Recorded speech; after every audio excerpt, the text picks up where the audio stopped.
Yes. सो बेटा now the next question is, क्या radius of gyration जैसे डिस्क का, क्या डिस्क का रेडियस ऑफ गायरेशन r/√2 ही रहेगा हमेशा? नहीं, डिस्टेंस चेंज होती है।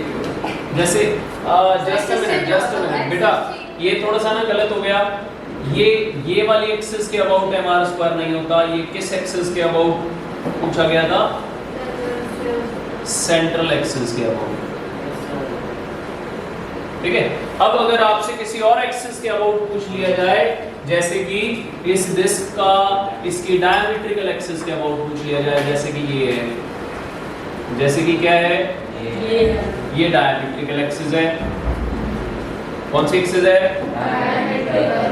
इस डायमीट्रिकल एक्सिस के अबाउट अगर पूछ लिया जाए, तो डायमीट्रिकल एक्सिस के अबाउट कितना इनर्शिया हो जाएगा इसका बेटा, मोमेंट ऑफ इनर्शिया?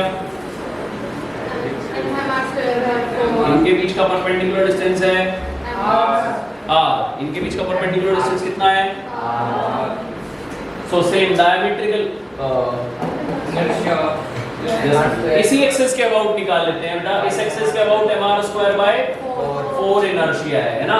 तो इस एक्सिस के अबाउट, सेम एक्सिस के अबाउट अगर मैं क्या ले लूं, इसी को मैं सीधी बना लूं क्या? इसी डिस्क को, जो ये ऐसे डिस्क रखी है, जो ये डिस्क कैसे रखी है बेटा, जो ये डिस्क ऐसे रखी है, इसी को मैं ऐसे कर देता हूं, कर दूं?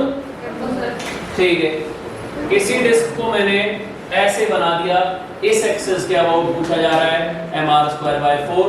तो अब आप बताइए, अगर मैं इसको एक पॉइंट मास की तरह ट्रीट करूं, तो कितने डिस्टेंस पे मुझे इस पॉइंट मास को रखना होगा ताकि इनर्शिया सेम रहे? तो क्या कितने डिस्टेंस पे रखना होगा बेटा?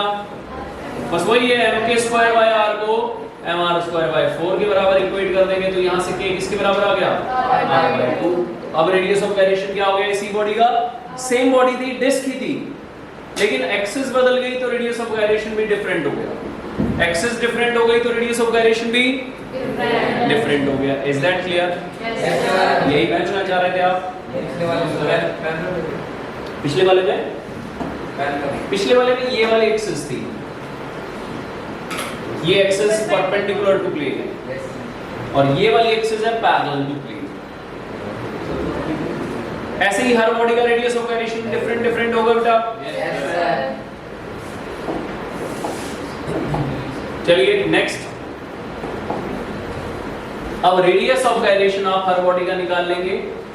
इसके बाद क्या बारी आती है? इसके बाद बारी आती है टॉर्क की। उससे भी पहले मैं एंगुलर मोमेंटम आपको बताता हूं। एंगुलर मोमेंटम, हेडिंग डालिए एंगुलर मोमेंटम। एंगुलर मोमेंटम को L से डिनोट करते हैं बेटा। एंगुलर मोमेंटम आपने पहले भी वर्ड सुना होगा ना केमिस्ट्री में, बोहर्स मॉडल में, angular momentum of electron, revolving electron, है ना, ऐसा कुछ सुना होगा। तो वही सेम एंगुलर मोमेंटम क्या होता है बेटा,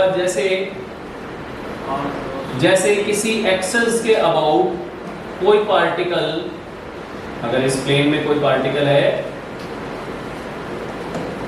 अगर कोई पार्टिकल इधर चल रहा है, और जैसे मान लीजिए ये उसका परपेंडिकुलर डिस्टेंस है। क्या है बेटा perpendicular distance? Sorry, if this is the velocity of particle, ये m मास का पार्टिकल था, है ना। हम वेलोसिटी की लाइन ऑफ एक्शन ड्रॉ करेंगे और उसके ऊपर परपेंडिकुलर डिस्टेंस देख लेंगे। This is the perpendicular distance, है ना। तो ये हो गया बेटा परपेंडिकुलर डिस्टेंस, ये था r, और ये हो गया r परपेंडिकुलर। वेलोसिटी की डायरेक्शन में हमने एक डॉटेड लाइन ड्रॉ कर ली, जिसको कहते हैं हम लाइन ऑफ एक्शन। क्या कहते हैं? Line of action. और लाइन ऑफ एक्शन को मैंने एक्सिस ऑफ रोटेशन से ऐसे परपेंडिकुलर लाइन से जोड़ दिया, जिसको r परपेंडिकुलर नाम दिया जा रहा है। ठीक है, अब इसका एंगुलर मोमेंटम देखिए क्या होता है। एंगुलर मोमेंटम होता है r vector cross p vector. जैसे r क्रॉस f किसका फॉर्मूला है टॉर्क का, वैसे ही r क्रॉस p किसका फॉर्मूला है? r is what? Position vector, and p is momentum, linear momentum. p क्या है बेटा? लीनियर मोमेंटम है। और r क्या है? पोजीशन वेक्टर है। What is r? Position vector. r क्या है? Position vector. और p क्या है? Linear momentum. तो क्या आ जाएगा इनके क्रॉस प्रोडक्ट से आपको? Angular momentum. क्या निकला आएगा बेटा? Angular momentum. ठीक है। अब जैसे इसमें देखिए r परपेंडिकुलर क्या है? r sin theta. क्या है r perpendicular? r sin theta. r sin theta.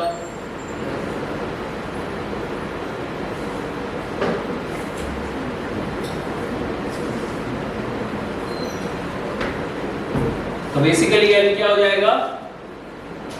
r sin theta multiply by p।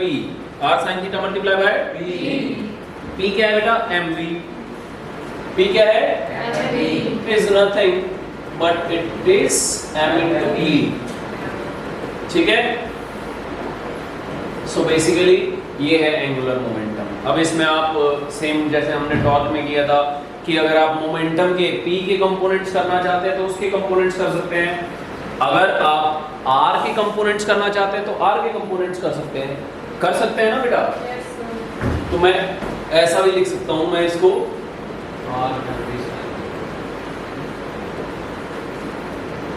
या तो मैं एंगुलर मोमेंटम निकाल सकता हूं P इंटू R परपेंडिकुलर से, या फिर निकाल सकता हूं P perpendicular multiply by R से।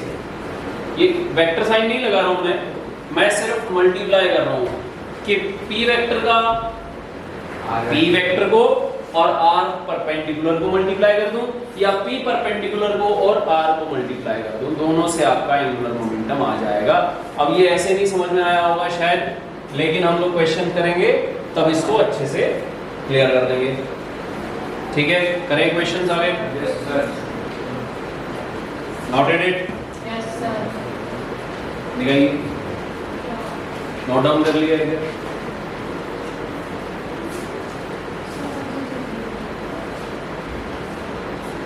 सो चलिए समझिए फिर बेटा, एंगुलर मोमेंटम निकाल के बताना है। अब मैंने यहां से एक पार्टिकल को थ्रो कर दिया u वेलोसिटी से at an angle theta. u velocity से, m मास का पार्टिकल है, u वेलोसिटी से एट एन एंगल थीटा मैंने थ्रो कर दिया।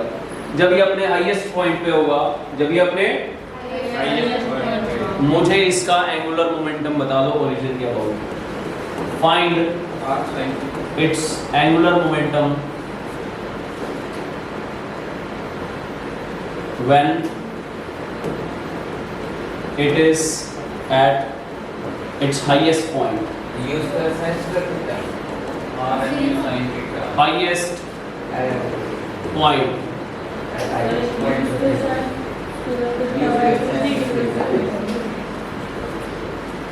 बताइए बेटा, अब हाईएस्ट पॉइंट पे होगा तो उसकी सारी की सारी velocity u cos theta velocity होगी ना, और उसका लाइन ऑफ एक्शन ये आ जाएगा। देखो वेलोसिटी किस डायरेक्शन में होगी? हॉरिजॉन्टल डायरेक्शन में। Yes sir. उसका लाइन ऑफ एक्शन यही बन जाएगा ना।